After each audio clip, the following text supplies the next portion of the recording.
I'm Linnea Hubbard, and today is Saturday, April 29th, 2023. I had the absolute pleasure of chatting with volunteer combat medic Brandon Mitchell on Tuesday, and honestly, he had so many interesting things to say, I hated to trim it down to a single episode. So I didn't. Today's episode is part 1. Part 2 will be out sometime next week.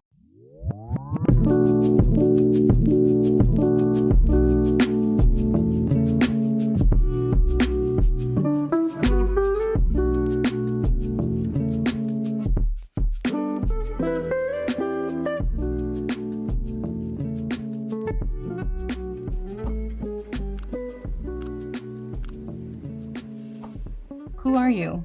Who am I? Yeah. So my name is Brandon Mitchell, and to sum it up, I film really weird things and I put them on YouTube and Instagram, and I take the proceeds in the process of documenting my life, and I spend them on the armed forces of Ukraine. I'm not an Azovstal defender. Um, I'm not a HIMAR operator. I'm actually a medic. But yeah, a couple months into the war, I started social media. I started documenting it to fundraise. What took you to Ukraine? Did you have connections to Ukraine before the large-scale invasion? I have none. I I've been an avid boxing fan my whole life, and the Ukrainians are. I followed a lot of Ukrainian fighters through their career, um, and I did date a Ukrainian girl once for like 4 months, many years ago. Nothing else. Didn't know anyone in Ukraine. So, what made you want to go volunteer? Well, I live here in Sweden. I've I've lived in Europe most of my adult life in the UK and here. Um, when I moved to Sweden, it was only a couple of years ago. Well, a couple of years before the war. I worked really hard to integrate, to learn the language, and then I found a job after my first year. I passed a Swedish job interview, but the company was actually from Estonia. Okay, so I became a stone worker, which is a very popular trade in Estonia. Um, and I went to the factory. I went to Tallinn, and I trained there for 5 weeks, and I learned my first trade. When I traveled around in Estonia, I was always intrigued by Russia, and I went to the border in Narva, and there's a beautiful castle and there's a river, but there's a real feeling. I don't know if you know, in Europe, the EU, you can go to another country and not even think about it. But there was a real feeling of not welcomed. Do you know? Like they had barriers, they had Constantina razor wire everywhere. You could see guys on the other side. Um, and I thought Russia probably leaves a pretty big impression on Estonia. You know, such a small country next to the largest country in the world. Um, but other than that, there was also 30 Ukrainians employed in the factory. You know, so I got to meet some of them. Um, that was a factor. That was a big factor that I had friends from Estonia, friends that I could tell you their names, I could tell you their wife's names, their kid, a little bit, you know. I could put a face on the problem. And I also have many friends from Poland through boxing my whole life in England. So I thought, wow, they'll run through Ukraine and then Poland will be next. And that was my motivation that well, we're going to have to do this someday. And I don't have any children, and a lot of my friends have children. That was it in a nutshell. I didn't want my friends to get hurt, but I could put faces to the problem. Do you understand? Like in my own imagine, not that I knew the Ukrainians that well, but I seen something wider, and I ate dinner with those people who I thought would be affected. Now, you have military experience, right? You served in the UK? Is that right? Mm. So I grew up in Canada, and I joined the Army Reserves when I was a kid. I suppose if you're American, maybe it's like the National Guard, like a part-time soldier. And I did that from high school, and I quit school when you could still do it, and joined the army full time. and then that led to the UK. Now, over 4.5 years between both armies, uh, I thought, what an opportunity to transfer to the British Army from Canada, because you could do that. A Commonwealth nation, Australians could do it, even people from Jamaica. The captain who recruited me was from South Africa. That was fascinating, for a young boy. And I took a leap of faith. Yeah. But unfortunately, I joined the army as a bad boy. I had a lot of bad habits. I got into a lot of trouble. And where I come from, if you don't go to university right away and if you don't have a plan, you can sell drugs or you can join the army. And I did both. Eventually it caught up with me. I got into a bit of trouble in the army, particularly with drink and a bit of drugs. And I was 21 years old. I joined at 17.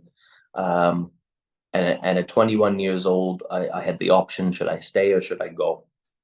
And that wasn't given to a lot of people. But I left the army. And if I'm honest with you, for many years, from 21 to probably till about 27, I really regretted that. But that's my shining career. No Iraq, no Afghanistan. Spent some time in Northern Ireland. But no, I didn't come to Ukraine with great military purpose. Did any of that experience prepare you for what you would encounter in Ukraine? A lot of things. What we call actions on contact drills uh, for encountering Russians. I've not encountered that many, but I have a few. Um, but the biggest thing that prepared me for Ukraine wasn't anything to do with military. It was a bit of age. At 25 years old, I quit drinking. I joined a 12-step fellowship. I quit all drink and drugs, and a 12-step fellowship. There's a lot of introspection. Maybe life doesn't suck. Maybe you suck, Brandon. Maybe we should look at that. And there was a lot of development of interpersonal relationships. That's what prepared me. 11 years I settled in Bakhmut, Ivanivsky, which is a village just outside of it. I celebrated 11 years clean and sober off all drugs and alcohol on New Year's. But no, people are people anywhere you go in the world, and that's what prepared me. Like I guess people would say, like my grandmother, you're growing up now, but no, I had to do something to grow up. Why did you decide to be a medic? Well, it just so happened. Uh, I went to Ukraine from Sweden. There was a lot of people. The embassy put us in these chat groups. Okay, it was called Signal. I didn't know what the hell that was. But they're like, oh, it's like WhatsApp. You like it? But there was about 150 of us in this one, and at the end of it, only 5 of us went to Ukraine. 2 of them were medics. 2 of them were quite high level medics. One had become a nurse in civilian life after the army. And I didn't know what to do, but 5 of us, we all agreed from Sweden. They were all Swedes, ethnic Swedes. And then there was me. We agreed to meet in Krakow. And what would we do? We don't know. Nobody knew. But I had a Canadian contact in Lviv. So that was something that, we'll get to Lviv and we'll figure it out from there. And this is early to mid-March, right? There wasn't a lot of information about anything. Just the idea of World War III. But we got to Lviv, and I had no social media for a couple of years. I'd thrown it all out. But one of the boys, he actually just quit the police force to come, and which was kind of cool. He met someone on Instagram, and this man on Instagram said he was Canadian. Would you like to join Hospitallers Medical Battalion? And they're like, yeah, let's go do that. They're rocking and rolling in Kiev and Bucha and Irpin. And I thought to myself, well, I could go with them, but I don't want to get anyone killed because of my lack of combat skills. You know, like I thought there was all these guys coming through, all these like hardcore guys, you know what I mean? Like I was in Iraq, Afghanistan, I did this. I didn't know that most of them were lying. It attracted some real interesting people at the first, but I wasn't an underwater knife fighter like all of them. Um, so I said, well, I'll try this humanitarian stuff. The Swedes went off. I did some convoys to Kharkiv, but I said this humanitarian thing isn't really for me, and there's too many personalities involved. The army, that would be good. That would be good. Just I think I'll take my chances. And I said I rang up one of the Swedes. I said, can I join Hospitallers? And he said, yeah, I think we can get you in. Um, and I said, okay, well, I'll go to Kiev. And I took a train to Kiev, and it was really scary. It's like, oh my God, you're going to Kiev. But I already been to Kharkiv. You know, I chose that because that's as far as I could go. But I mean, Kiev was going to fall, and we were all going to be. I said, I'll do it. And when I showed up the next day, I met two of the Swedes, and I met Oleg. And Oleg said to me, yes, the Swedish guys tell me good things about you. And what will you do here at our battalion? And I said, I think I'll be a driver. You know, I can drive an ambulance. I've driven a work van for years. I was in the exhibition industry. You know, you have to drive really fast and big vehicles to get places from time to time every day. And he said, we don't have any driver positions, but a gunner position has just come available. And I was thinking, what does that mean? It just became available. Um, so I said, yeah, okay, I'll do that. I'll do that. And and then I ended up in a medical battalion, but I have no medical background, you see. Um, so how does that work? Well, these guys from center of Kiev were running for 2 days, 3 days to Bucha, to Irpin. You could hear it all in the background, and sometimes things would hit pretty close to us. But there was courses going on in the basement, kind of like a bunker of a church. And Ukrainians were on the ground, like sitting in circles with Ukrainian instructors, teaching them everything from IVs to, I mean, it was really surreal, you know, like you'd go to jail for this stuff in like the Western world, malpractice, right? Um, but there was an American nurse from Colorado, Rebecca, and she's one of the best friends I have in my life. Um, she was a trauma nurse, and she's fantastic. And her and a French doctor, they decided to start a training syllabus in English for regardless, for paramedics, for any role that you would have. And they started a 10-day course for 12 hours a day. My second day, I was attempting IV lines, and to this big, yeah, and I was scared, and they're like, "No, you're gonna learn," and that was okay. But until I drew blood on Rebecca, she gladly gave her arms out to many students. She bled for Ukraine, um, but they trained us. They trained us. They trained us. They trained us. Um, it had to be over 10 days, 12 hours a day. I was exhausted, but that wasn't unique. You know, that was happening all over the country. That was yeah. That's how I ended up in a medical battalion, and um, it was very hard and it was very fast. What has been really challenging for you in this? There's different things in different parts, different aspects of the war. Um, I didn't understand this when I first came here. I don't know what your imagination was like, but I thought that all of Ukraine was just going all the time, and it was life or death, whether you were in Kharkiv or Lviv. Um, I didn't know. If medics were working all day long, everybody be dead. It's a fact. See what we do. We send out teams of four, teams of seven, teams of two, to do different medical roles. Now they work in hospitals. We'll have an ambulance crew. We'll have four-wheel drive Kazovac vehicles very close to the front. And sometimes you can wait. I know people who've done 1 month rotations where they haven't seen one casualty. That's a good thing. I say the biggest challenge, it's like you're waiting for days. Sometimes you're waiting for, I've waited, I've gone sometimes, I've gone 3 weeks, the longest, without a casualty. But it's not convenient when it starts. I don't know how else to say it. It's the most inconvenient thing, because maybe there's going to be an attack on the Ukrainian side. So we know about that. We know to prepare. More medics come. But maybe it's an attack on the Russian side. Maybe there's an accident. And it's very, very hard. I don't care who you are, when you've had nothing for like 5 days, a week, 2 weeks, and all of a sudden you've got 20. That's the hardest thing, like on the face of it. There's one time I was in there was a battle in Zaporizhia Oblast in my first 2 months of the war, but we got told in advance, maybe about 18 hours before the attack.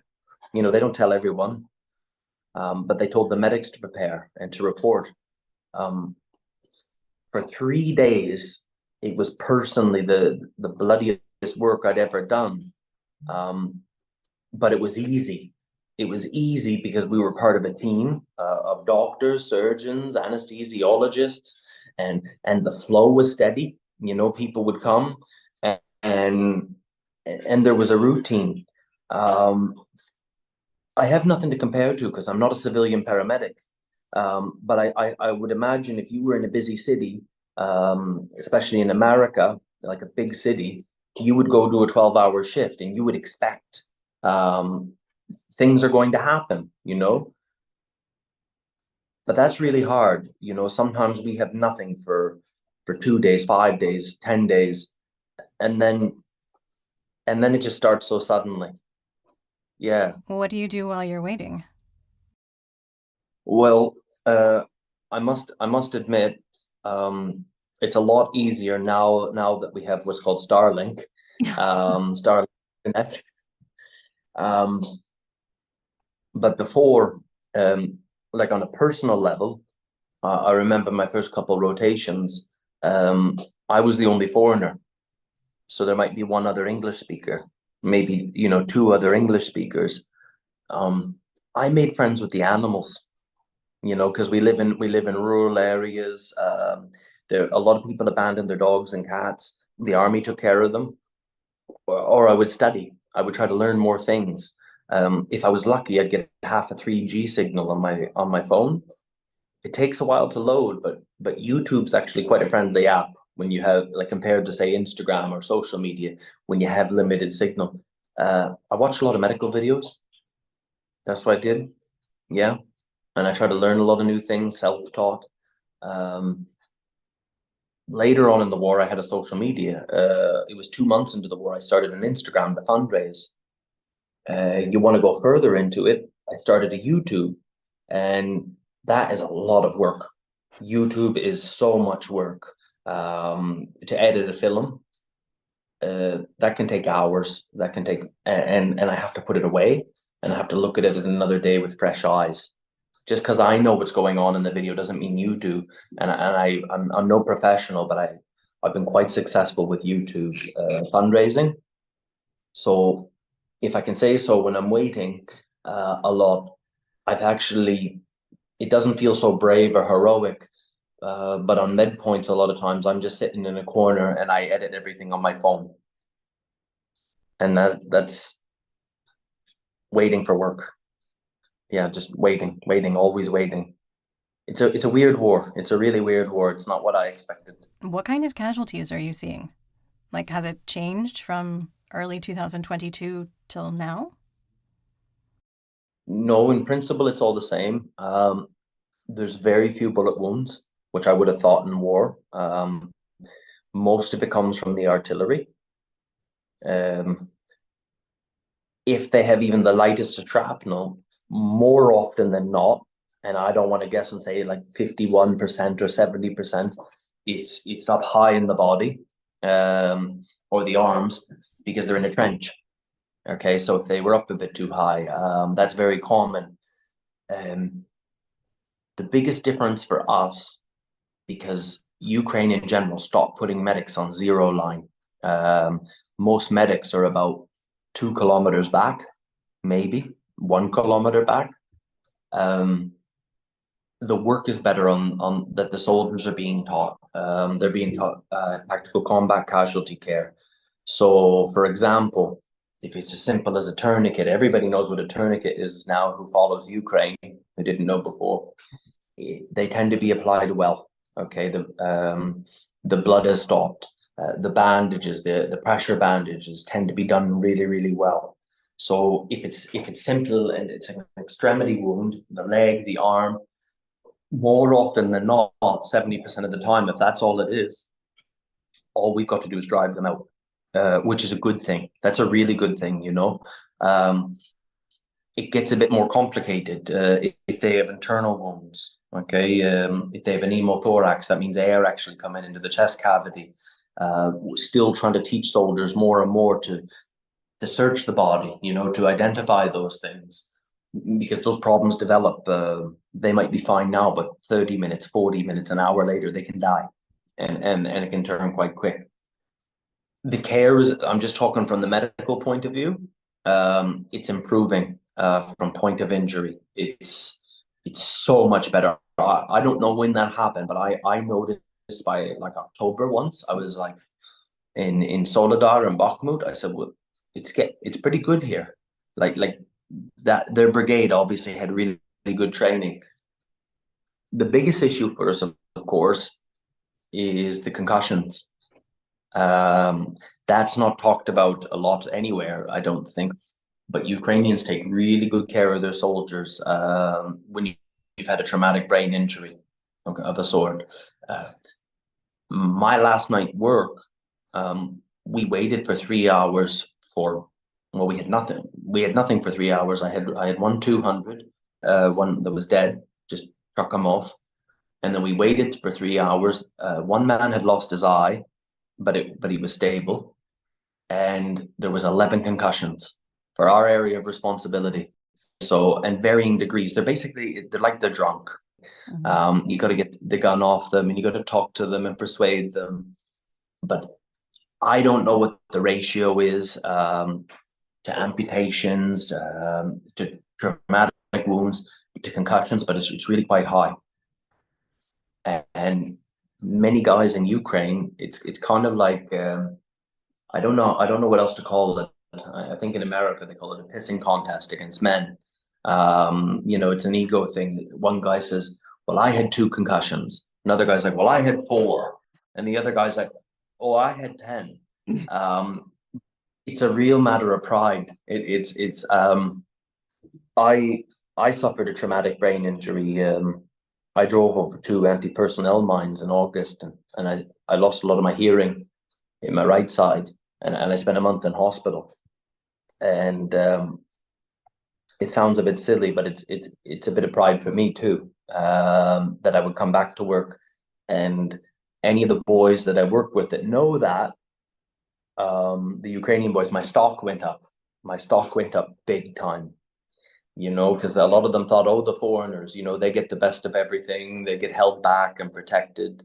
But it's really quite a serious matter. I don't know what's going to happen after the war when we start addressing mental health, other issues. But this concussion issue is going to be very, very serious for the long term effects. Do you see yourself staying in Ukraine and continuing to volunteer after the war? Yeah, yes. I think about this every day. I had a very good life in Sweden before the war. I've come home to sort out some issues. The government's not been too happy with me being away for so long. I'm not a citizen. I'm a resident. But I'll go back in about a month, depending on them. I want to stay in Ukraine as long as it takes. Now that's a bold statement, but we'll do 1 year at a time. What I really want to do, and I've been inspired by a friend of mine who's a volunteer in Ukraine. He's just gone to Kosovo and he's studying an EOD, Explosives Ordnance Disposal course. And apparently, this is one of the best courses you can take. It's considered a humanitarian EOD course because this work is done all over the world, disposing of mines. And he starts that course next week. I helped him fundraise with it through my YouTube. There will be things to dispose of in Ukraine, I think, for 100 years, they say. Um, this work can't be done in winter when the ground's frozen. So, whatever happens at the very little, like I could I could come back to Ukraine every summer. I like to. That's what I'm thinking in the back of my head. That would be a nice thing to come for a couple months every year into my old age. It's I've been affected by mines. I have friends who've been killed by mines, medics evacuating. Um, and a mine doesn't care whether you're Russian or Ukrainian, if you're a child, if you're my dog. Yeah, that's what I'd like to do.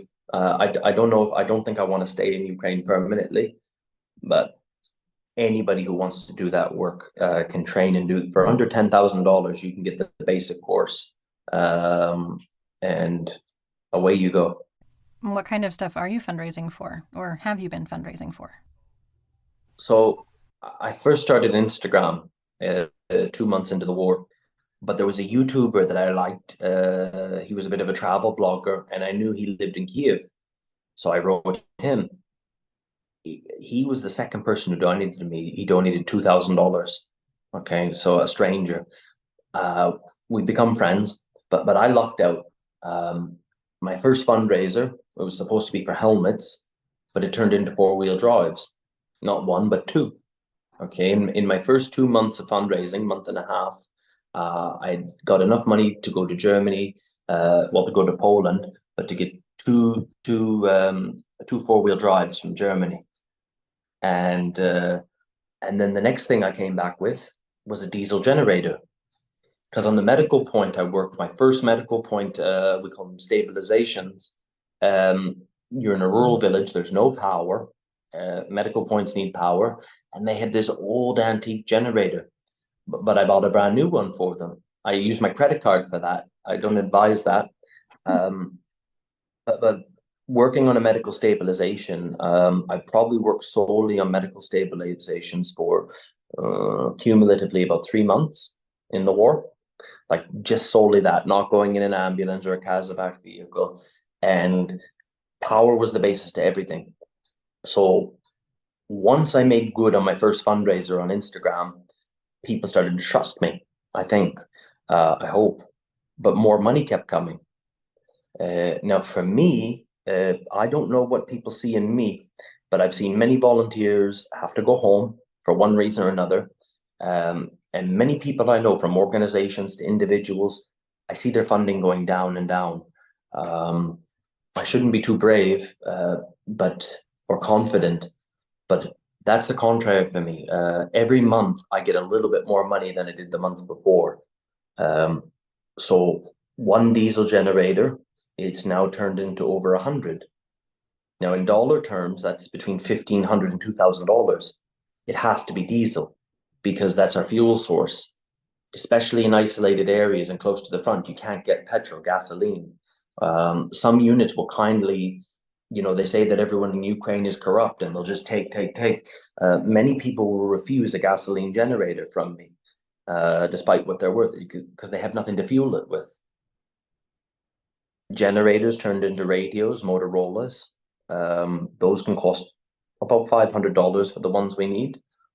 And that's been well over 100 now. A lot of things like I fundraise for is tires for people. Not so often, but I probably bought no less than about 30 tires. We go through tires like crazy. 1 week, my most I've had 5 flat tires in 1 week. I know people who've had more. I once went 3 months without a flat tire. I guess I wasn't doing anything. It's War's a total waste of money. It's a total waste of money. I don't want to discourage people from supporting us, but I paid for personally myself 3 vehicles. I've had 2 donated to me. 2 of those vehicles have been destroyed now.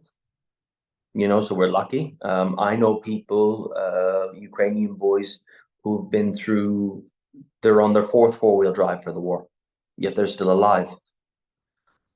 Tires, radios. I buy a lot of food. Recently, I've decided to take a more proactive role with my fundraising. I started buying night vision binoculars, and I started buying thermal scopes for rifles, heat-seeking scopes. Everything happens at night. All my friends, except one, have personally been killed at night, whether that be by artillery, they've been shot, car accidents. Do you know how many people have died in car accidents in this war? One of my best friends that I came here with from Sweden, he died in December because you can't drive with the lights on, and a tank came, and it was a Ukrainian tank, came out of the field. But with night vision, it's not cheap, but the minimum, about $3,000, I'm able to drive with those that I bought around, about 30 miles an hour with comfort. There's better sets if you want to spend an extra 500 to 1,000. You can drive 50 miles an hour with comfort and see every bump on the road. The first night I gave 2 sets out, I only had 3 to an M113. I had to deliver it. That's an armored carrier. And they asked for them pretty quick. And I brought them out to the point for our team. The driver thought it was amazing. Evacuated 3 Ukrainian boys, and the machine gunner killed 3 Russians with one of your 50 cals. So we were up 6 on the first night. On the first night, that's the return we got, for about $5,000-6,000. It was €5,000 for those 2 sets. More often than not, that's what they're asking for. I'm lucky enough to have such a platform that I could fundraise for those things. I also promote other volunteers that I've worked with. But if I don't know them and I don't respect them, I won't. So I used to work in civilian evacuation work. I've done a lot of that. Maybe I became famous for that, like on the internet. But in the month of January, between Soledar and Bakhmut, 10 foreigners were killed. And they were either humanitarian workers or civilian evacuators. There were some Ukrainians killed too, but that doesn't make the news because they're Ukrainian. Sorry, I'm cynical. I know other volunteers. If I say support them, like Harley, he got his EOD course paid for. It took a while, but if there's someone else I see doing good work, it's not then what you call a zero-sum game, because they get support and I get more support. I don't know how that works. So those are what I fundraise for. I fundraise for my own efforts, but there's probably about, I'd say, seven independent volunteers that I've been lucky enough with, because I have only 2 of us that I know have a really big platform, and me and this one gentleman have talked about this after one of our friends died in Soledar, a humanitarian worker, and him and I have more funding, and we weren't kind of involved with the death. I said, we could have done more to help him, like in the past. I'm just being honest. So I've decided to be more supportive of volunteers, and so is he, of other volunteers. There's only so many effective people here in Ukraine that have stayed, local and foreign. The rest are all gone, but most of the ones that are here are highly effective people. Sorry, long answer. I just went on about it. How did you go from having no social media to, within a few months, being able to raise, I don't know, how much money on the internet? I have to do another financial account. I did one in October, and everyone really liked that. I'd say we're around $300,000 to $350,000. But then I get a lot of free things too. Like I've only ever paid for one drug ever, for like €1,000. I wanted to order it just to see if I could get it. But all the medical comes free. So When I started Instagram, I'll tell you a secret. Um, when people would start to follow me, I had no content because it's I won't film anything or upload anything that I'm not allowed to. Like there's rules over here. A lot of people don't follow them. Okay. I won't film casualties. So all I had was cats and dogs. So I'd film the cats and dogs with the timing of the shelling because I noticed Instagram analytics. If I showed a cat or a dog, people would watch for longer. So I was basically playing on people's emotions. I'm a very bad person like that.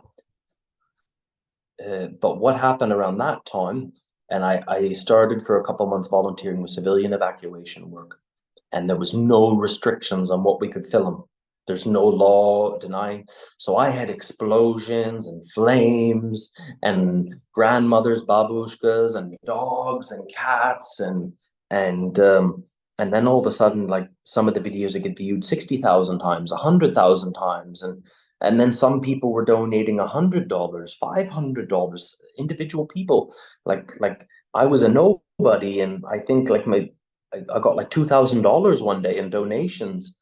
But this was all I just wanted to buy 10 diesel generators for winter. I thought that would be a good idea. Um, but I always keep the camera rolling. And when I got blown up in a minefield, and you see a big yellow ball of flame and my truck blows up, that was the best thing I ever did for Ukraine. That was on the news in my home country, everywhere. People offered to buy the rights to it. Um, and then I was in hospital for a month. And then Ukrainian news wanted to do a story on me.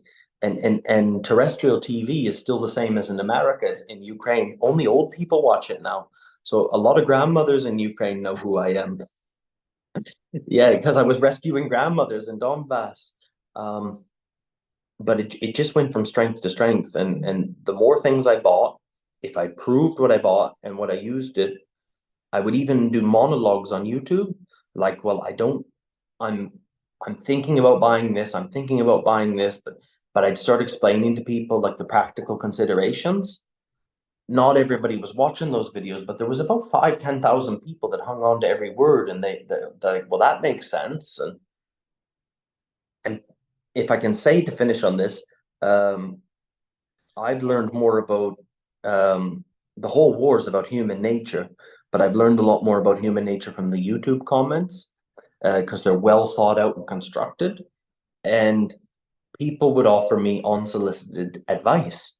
80% of it, okay, 60%, 60, 40, 60% of it was absolutely moronic.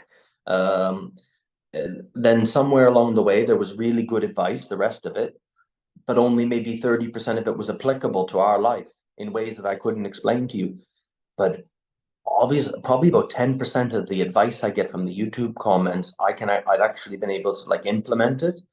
Like practical things like, Brandon, you should go buy this because you can change tires quicker. And I'm like, so I'll Google it, and it's like now under fire, I can change tires in like 2 minutes as opposed to 8 minutes. There's a lot of dad advice there. I used to film because I don't know anything about the internet with a camera like this. It's great for Instagram. But then someone in my YouTube comment says, can you film in landscape or portrait, whatever, like this? It looks horrible on my 4K TV in Florida. And I was thinking, you bastard, like two people died today. Oh, and after about a day, I read the comments again, and I got over my own emotion. He just told me how to be successful on YouTube. Like they're telling you what they want. Um, and then my viewers, as simple as that, because I don't know anything about tech, then my viewings doubled, my subscribers doubled. So that's what I mean when it's a weird war. It's a weird, weird war because I would say over 50% of us, Ukrainian or foreigner, are on social media one form or another. And if you don't have good social media, you don't get support. But I just make silly videos and laugh at myself because if you take yourself too serious, you're gonna go mental in the head. If you're not laughing, yeah, no, we have some pretty funny times. One time I went I went to Pro and someone said, "Can you buy boots? How many pairs of boots? 10 pairs of boots. What sizes?" So I went to an army surplus shop. They give a great discount for the army, and one pair came back with it was two left feet, two left boots. So I said, "Okay, well, no problem. We'll just go to Bakhmut and we'll find a 300, a wounded. We'll find two guys that are missing the right leg, but we just got to find the right. That's not hard, but the size might be a bit tricky." And God, a lot of my jokes don't translate in Ukrainian, but the doctor thought that one was funny enough. I don't know whatever happened with those boots, by the way. I don't know if that ever came true. We have a lot of laughs. What are some of the best times, like the best experiences that you've had? For me, it's just hanging out with the guys to see them laugh. So I'm a medic. I work in a medical unit. 9 times out of 10, I sleep under a roof. I sleep in a medical closet. It's the price is right. But to me, the heroes are the guys who go to zero all the time, who rotated in and out of the trenches. If I can make them laugh, and I don't care if they're laughing at me because I'm an idiot, or if I can genuinely make them laugh. I filmed one of my least viewed YouTube videos was called Bakhmut Pizza Delivery, and it's just a 15-minute video, stopping by different medical points. Yeah, I was like, "Hey, got your pizza, motherfuckers," and they know they're like, "Motherfucker," and to show up with pizza, and they haven't had pizza in like a month. Do you know what I mean? And say to me like, plus plus, plus is positive, minus is minus, and that's what I really like. Like I like doing random things, like the last KFC in the free world is in a city called Pavlograd. It's about 3 hours from the Russians, and I'll try to bring back like buckets of chicken. KFC. Like, who doesn't like that? That's what I like the most. There's one guy. He doesn't speak a word of English. It's all Russian. His name's Samurai, and he's a stone cold killer. But he's one of the nicest guys you ever want to meet in the world. And I used to do things like, Wet Willie. Like I go up behind him and Wet Willie him, and his commander speaks perfect English, and his commander would let Samurai beat the shit out of me like a teenage boy. You know what I mean? And but he'd only let it go so far. But yeah, I'm 37 on Sunday, but I'm like a teenager with some of them, and he can kick the shit out of me all he wants because he's smiling when he's doing it. Yeah, that's it. I don't care if they laugh at me or they're laughing with me, as long as they're laughing. Happy birthday. Well, thank you. Well, it's not till Sunday. But okay, fair. No, I'm going to use it. I'm going to use it as a ploy. There's a Ukraine rally which is on every Sunday here in Stockholm, and I'm going to announce it on my social media because it's still well attended. About 300-400 people come every week, and I'm one of the speakers this week. So I've already met 2 people on the streets here in Stockholm who recognized me. So I'm just hoping more people will come, and maybe they'll buy thermal scopes or night vision or generators for us. Don't let a good thing or a bad thing go to waste. This is the end of part 1. You can follow Brandon on Instagram and YouTube at Ukraine_TBIC. Part 2 will be out sometime next week. Until then, stay safe, everyone.